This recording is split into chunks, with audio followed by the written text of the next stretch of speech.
of change and slope. They mean the same thing. Slope is like the graphical representation of the rate of change. So, get out of here. So rate of change allows you to see the relationship between two different quantities. And a lot of times it's going to be written as a fraction. You put your change in the dependent variable in the numerator, the change in the independent variable in the denominator. When you are talking graphically, the dependent variable is your y. So like think of where the y-axis is on your graph. It's the up and down. So it's like your vertical change. And then your independent variable is your x. So that's like how far over you go. So the way I try to remember which one is dependent and which one is independent is, here's what parents say when their kids get to teenagers or in their 20s. They're like, why are you so dependent on me still? You should have your own job, your own place. And then be like, oh my gosh, my ex was so independent. She's like, I don't need you. You know what I mean? That's how I have to remember it.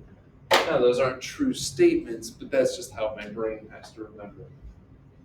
All right, for the data at the left, is the rate of change for each pair of consecutive days the same? What does the rate of change represent?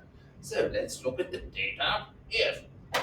And let's look at the change in y over the change in x. And it's always basically your second column over your first column. So look at how much these are changing by. From 60 to 75 is going up $15. And this went from 1 day to 2 days, which is up 1 day.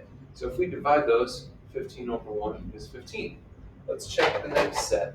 From 75 to 90 is going up $15, as this went from 2 days to 3 days, which is 1 day.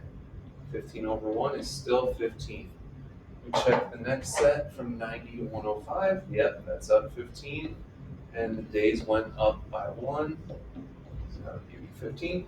And the last set from 105 to 120 is increasing 15, as this went from 4 days to 5 days, which is a change of 1. So yes, the rate of change is consistent. It's $15 every additional day. So that's what it represents.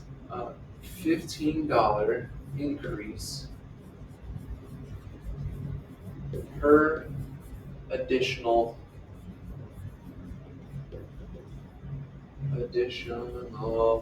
day.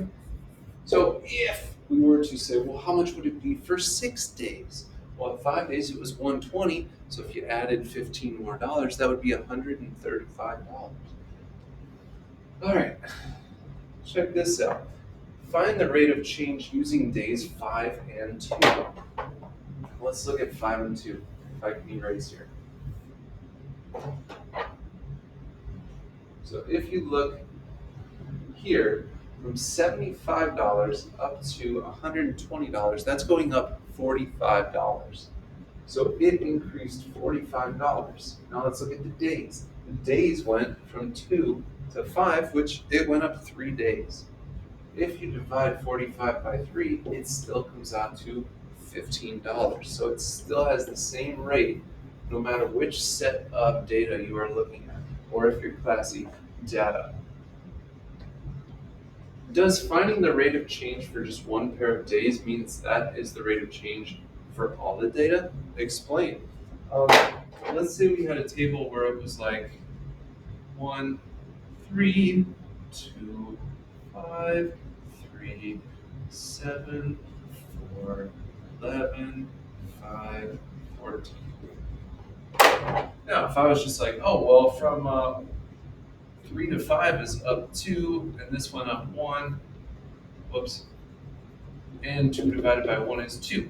And then you're like, oh, here's another 2 over 1. But if I go to the next one, this one up 4 as this one up 1. So it's not the same. So you do have to check and make sure that it is consistent, because depending on the data they give you, it might not be the same rate of change. The graph shows the altitude of an airplane as it comes in for a landing. Find the rate of change. Explain what this rate of change means. So if you look, our rate of change, again, is the change in y, or a vertical change, over a horizontal change. And this is the way we're going to see it most of the time, in graph form. So let's look at from this dot to this dot. How much did it change vertically? Well, it was at 1,000 feet, and then it dropped down to 0. So it went down 1,000 feet. And then the x-axis, our independent variable, is time in seconds. It went from 60 seconds to 180 seconds, which means that took 120 seconds. So it went down 1,000 feet in 120 seconds. Now, what does that mean? You can certainly divide these, or you can simplify them. Let's actually simplify this. So we can shave off a 0 for a 0, and then 112 are both divisible by 4, so that would be 25 over 3.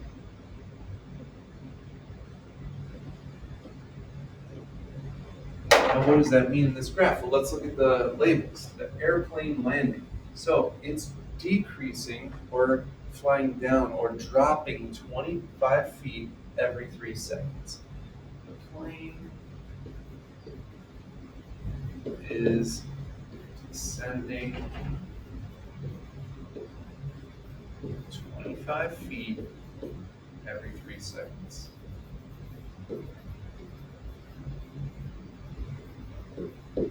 Great.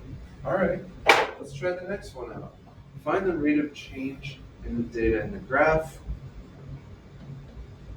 Woo! And we'll also explain what it means.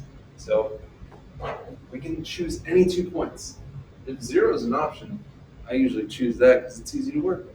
We can choose any set though. Let's say I chose these 2 points. Vertically, how much did it go up?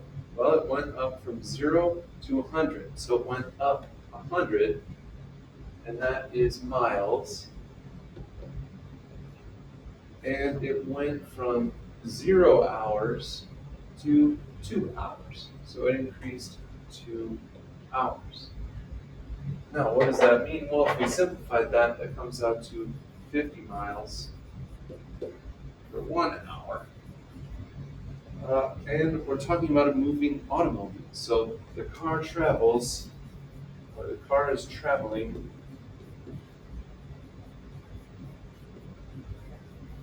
Are there 2 L's in traveling? I don't know. 50 miles per hour.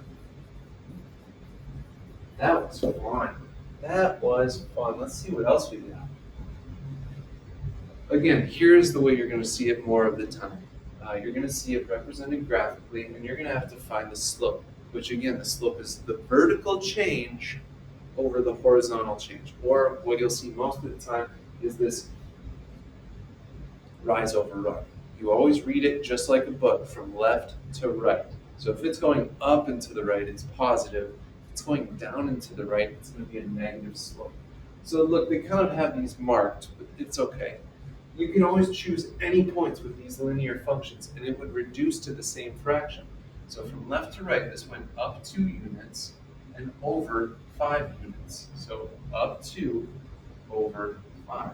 Can you simplify 2/5 anymore? No. So that's just your slope. Now this one went down 3. So we're going to count that as -3, and then it went over 5.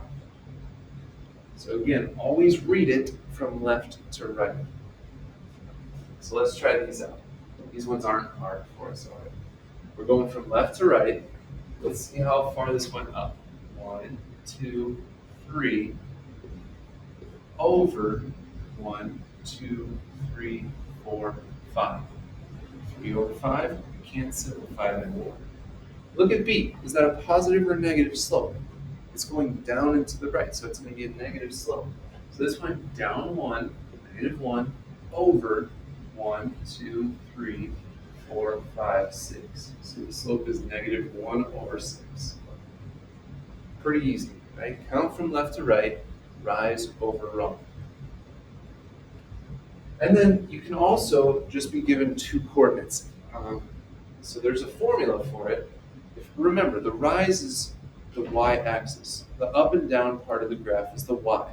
The run, right and left, is your x. So the formula for it is you subtract the y's in the numerator, you subtract the x's in the denominator. Now it'll say y sub 2 and y sub 1. That just means take your second y, subtract your first y. Take your second x, subtract your first x. And really, you could do that backwards. You just have to be consistent with where you put your x's and where you put your y's. So the way I try to remember it is like a picnic table. You have your nice glasses up top, and then there are the legs of the picnic table. X's are at the bottom of the formula here. So find the slope of the line through negative 2, 1, and 6, 7. So I'll show you that we can set it up either way, and we're going to come out with the same answer as long as you're consistent. So if we're subtracting our y's in the numerator, that would be 7 and 1. So let's say we did the 7 first, 7 minus 1. If we did the 7 first, we'd have to do that corresponding x first. So we would do 6 minus negative 2. Now, if we chose to do the 1 first and did 1 minus 7, then we would have to do the negative 2 first. So it would be negative 2 minus 6. Now, here's something that happens quite a bit. You're going to have minus negative. Remember that anytime you subtract a negative, it's the same as adding a positive. So go through and change that. So 7 minus 1 is 6. 6 plus 2 is 8. And then that would simplify to 3/4. If you flip the order, let's see what we get. 1 minus 7 is negative 6. Negative 2 minus 6 is negative 8. Negative divided by negative is positive. And this would also simplify to 3/4. So it doesn't matter which y you put first, as long as you put that same x first in the denominator. So put the pairs in the same location. Let's try a few more of these.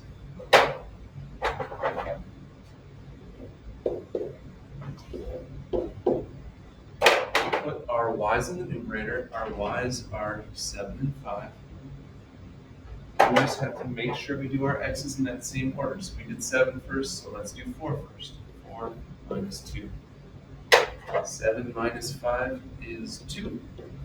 4 minus 2 is 2, and 2 divided by 2 is 1. Or the other one.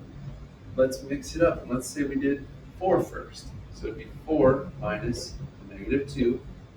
That same order for the y's would be, or the x's would be negative 1 minus 3. Minus negative, change it to plus positive. 4 plus 2 is 6. Negative 1 minus 3 is negative 4. These are both divisible by 2, which would give you 3 over negative 2. Now, it's customary to write the negative either out in front, in the middle, or up in the numerator. So I would have you write this as negative 3 over 2.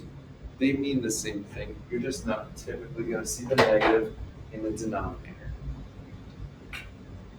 All right, now these are googly ones, but if you think of rise over run, this from left to right rose up 0 and ran over 3. 0 divided by anything is 0. So if you ever have a flat line, the slope is 0.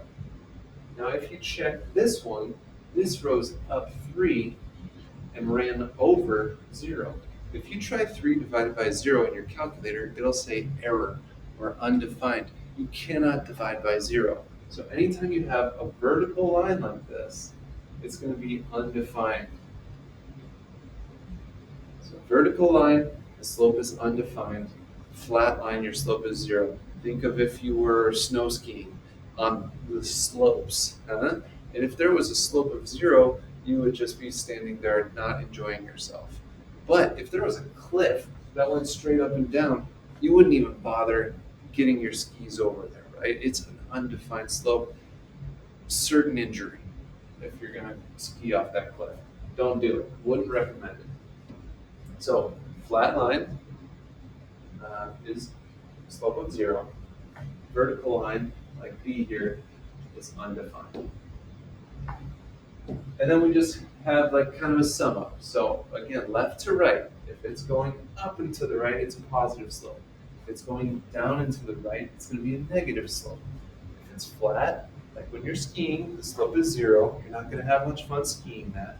And if it is a vertical line, you're not even going to bother skiing that. You won't even put on your skis because you want to stay safe. So it's an undefined slope. We're going to practice with slope-intercept form tomorrow, graphing starting with the y-intercept and then using our slope to find the next point. Oh, it's so fun. You're going to love it.